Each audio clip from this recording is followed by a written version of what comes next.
Abavuzi nkaaga mu musanva bakewandisa kikolaga nti ekigenda okubeera wano kigenda kutokotanga sisano. Size zirize mmanyidde okulaba ezombisaawo.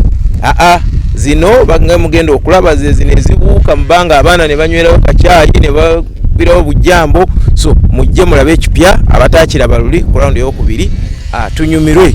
Tuli Kalisizo nga tutrainingira round 6 era nga currently nze ali mu kyokubiri ku championship era nga eno race wempangula hit zonna 3 nsobola okuliidinga.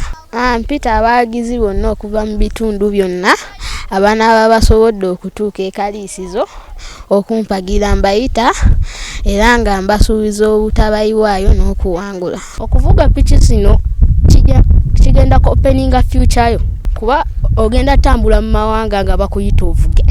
Mpita abawagizi bange bajje bampagire ene Kalisizo era saba Mukama byonna bisoboke.